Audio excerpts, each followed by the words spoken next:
Hello, Ron Bashar here. So finally, the temple is finalized. Take a look at this. It's beautiful.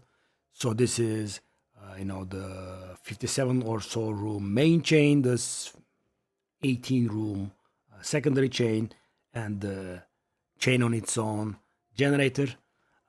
And this is fully built. What I mean by fully built is every single room has been upgraded to the max.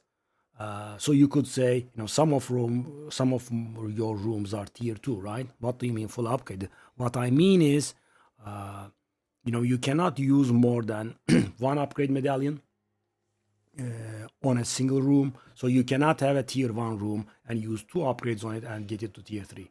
And you can tell about that by taking a look at the tier of the room. If it's written in, light green, that means you have used an upgrade medallion on it, right? Like this golem, for example, right? Or this golem, or this thaumaturge, right? So I cannot really upgrade it anymore. So all my rooms are either upgraded to tier 2 or they are tier 3. So that means no further upgrades are allowed.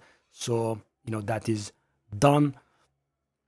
So about the final stages, how do we go about it? Well, with the way that we go about it is very simple, because while we are doing the main chain, we utilize so many techs, so many brilliant strategies, so to speak, and there is just no more room left for the side chain, right? There is just no room to maneuver in. So what we do is we just get the best rooms possible and do them in a regular chain, right? So this is like the simple temple builds out there. You just get the right room in order and you put it up, and that's done with, right? So let's go over it.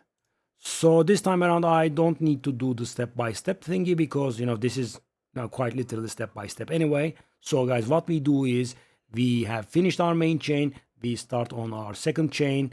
We start with a golem. We follow with a smithy. These are the final golem and the final smithy. Feels good, man, right? And the first room that we actually get done with, funnily enough, is the most important, the most traumatic room of all. The first room that we get done with is the Spy Master, right?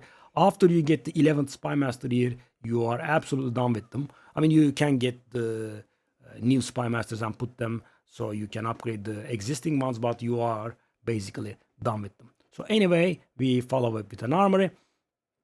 And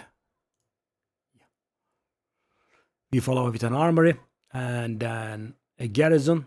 Then we start a garrison commander chain.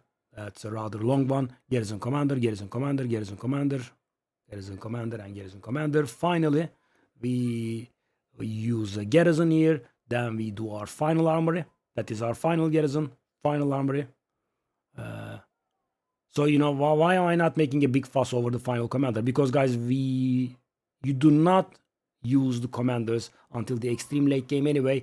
So, that's not a big deal. But garrisons, armories, golem smithies, we have been using them for quite some time. So, yeah, this is the final armory. Then we do the alchemy lab, thaumaturge, and corruption chamber. That just finishes it all, right? And you will see, if you compare with my temple, that the levels are exactly the same, right? Because I have used all upgrades. So this is a fully built temple. How much time does it take to fully upgrade it after finishing your chain? I would say, let's say 10 runs-ish. 10, 15. Yeah, I mean, full energy sort of thing, right? Why? Because the upgrade medallions are actually pretty rare. Yeah, I don't have an upgrade on this, but I would never be upgrading this. Well, maybe if I have the time, but yeah, not really very useful.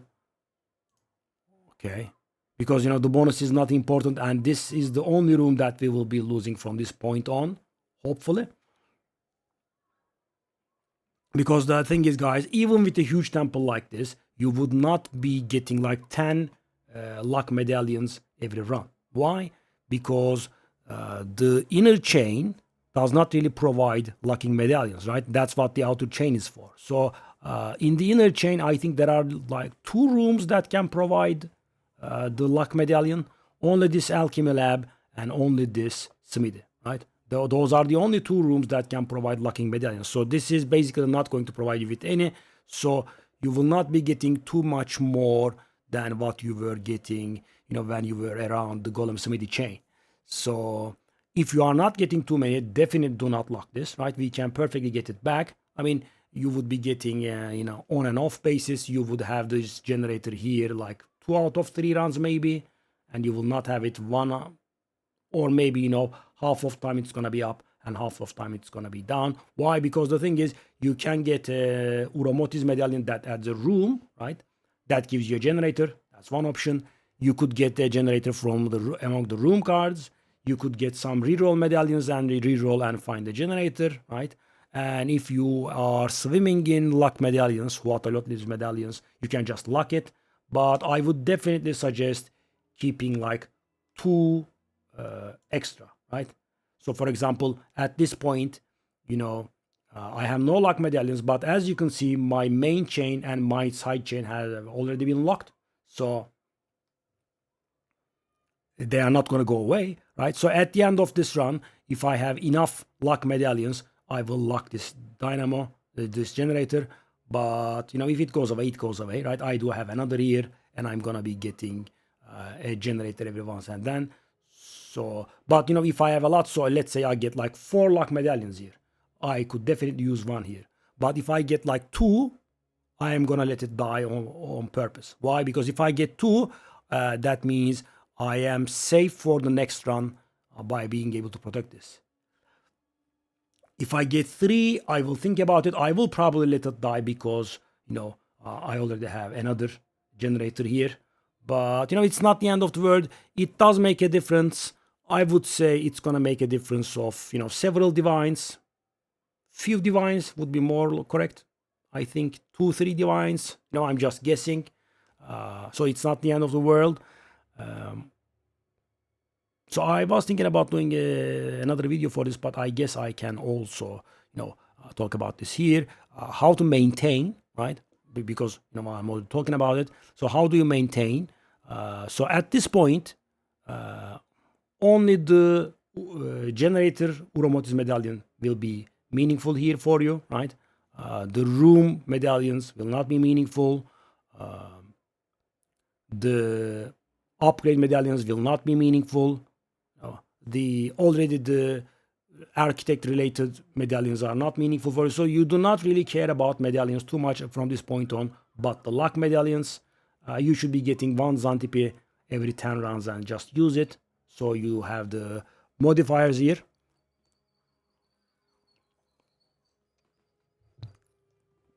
Yeah, so the way to maintain is, this is very important actually. Let me actually stress this. So if you are going to play with friends, or you are thinking about hiring a rarity bot to help you out here, you should be certain of one thing. You should be absolutely certain that you lock your main and side chains before you go in, and not on the conclusion of the run. Why? Because the party play is a little bit weird.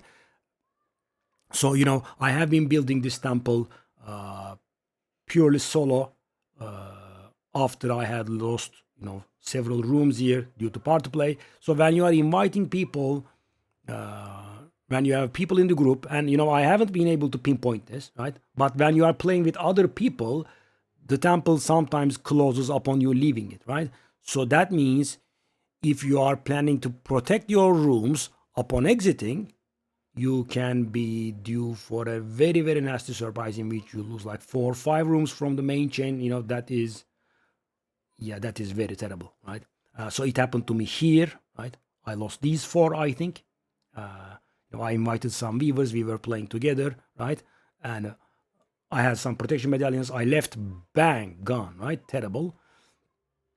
So if you are thinking about group play, I would suggest have a healthy stock of protection medallions here. So I'm absolutely, this is not a proper start for a party. So for example, this run, I could get someone with me, right? And we could do the run, but unless I get a lot of protection medallions in that run, I should be asking those people to leave for the next run. Why?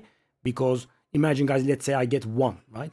Let's say I run this with 1 person and I get 1 protection medallion. So that means I have to let this one die. I start off the next one, and I can only protect this one, and my side chain is actually going to be in danger of getting wiped, right? And when you have this many rooms, the destabilization is in the order of like 7 rooms or so. Imagine, lost this, this, pretty terrible. I mean, that would set me back like 15 or 20 runs. So I'm not talking about these rooms only. These rooms are not that extremely hard to get. They would not take me 15 runs. But the problem is also the upgrade medallions. As you can see, 1, 2, 3, 4, and 5 upgrade medallions are required. And they are not very easy to get. So one final thing to talk about is, guys, the upgrade medallions. So this huge outer layer that traumatizes us all serves us this huge garrison spy master chain, which is a chain of like 11. So this is 23rd room in that chain, right? So this serves as our protection medallion provider, right? So the spy masters have a relatively high chance of providing the protection medallion, and these can provide the protection medallion, right? So, and this huge chain does not provide any upgrade medallions at all, right? You can, thanks to one of the final patches, you can just now see it. As you can see, so Zopek and Azkapa are the thing that increase our caps. Puharte is the reroll one, Uramoti is the room one, and Huatolotli is the protection medallion. As you can see, there is no upgrade medallion. And this drops the Zantipi, the map modifier adder as well, and some stupid architect related things, but no upgrade medallions. So we do not get an upgrade medallions here. So how do we get the upgrade medallions? Actually, very few rooms provide us with upgrade medallions. The Golem Works is the main thing, right? And there is something weird here, guys. So if this commander, when this commander is tier 2, it can drop the upgrade medallion, but when you upgrade it to tier 3, it actually loses that ability. It's very, very weird. I have not noticed this until pretty late. So if you are actually looking for upgrade medallions, upgrade the commanders last, because they lose the ability to drop upgrade medallions. So Alchemy Lab doesn't do it either. I think, yeah, the Thaumaturgist can do it. Yeah, so you can see the exact same thing in Thaumaturge. Take a look at this. Tier 2 Thaumaturge can drop Kuiparatl's medallion, which is the upgrade one, right? And tier 3 Thaumaturge, there is just no Kuiparatl's medallion, right? So there's that. So we have the tier 2 Thaumaturges, we have the tier 3 and tier 2 Golem Works, and that's basically it about the upgrade medallions, I think. Yeah. So getting enough would take a long time. As I said, I was done. I did place this corruption chamber, and then I had to do like 1 full energies or maybe 1.5 full energies worth of runs in order to get the upgrade medallions that's required for this. So these are the final things, and the way that you maintain is, as I said, you run your temple, you get your protection medallions, you protect your rooms, and then you close. Or if you are playing with other people, you protect the rooms, then you go in, then you do the run, and so you do not lose your rooms for the fait accompli, closing temple. Yeah, and as I said, the generator is perfectly optional. If you have it, use it. If you have a lot of protection medallions, protect it. If you don't, just let it die. As I said, I am expecting to let it die. If I get 2 protection medallions, I'm not going to protect it. I will save them for the next run in which I will be protecting these. The 3, if I get 3, I will still would rather have 1 spare. If I get 4, then I will protect this, right? So, just to give you an idea, definitely make sure that your main and side chains are protected. And obviously, if you are going to lose something, you have to lose from the side chain. It's going to be painful, but not on the same level, because the thing is, if I lose from the main chain, I'm going to quit, that's for sure. But if I lose from the main chain, guys, that means I also have to lose the entire side chain. Why? Because the maneuvers that we had to perform in order to arrive at this structure actually requires me to have space here, right? Which means I have to let these rooms die. So imagine I lose 7 from here, or I lose the entirety of the side chain, and I have to do those terrible things over again. Yeah. And at one point the game was pretty hard bullying me. I was getting like 1 or 2 protection medallions at a time. And at one point I had to start runs with, at several points I had to start runs with, my side chain unprotected, right? And even that was pretty annoying to me. And then, the game, after trolling me so hard for so many rounds, then it gave me 6 protection medallions in a single run. That's so weird, but yeah, can happen. But we absolutely require 2, right, to protect our main and side chains. So yeah, that's about it, guys. If you have any questions, feel free to ask them. As I said, you can share your screenshots with me of your temples. If I can help, if you are going for this sort of build, I will try to be of help, and I will see you guys in the showcase video, in which I will just demonstrate to you how much this temple yields and how long the run does take, and so on, right? See you in another video. Bye bye.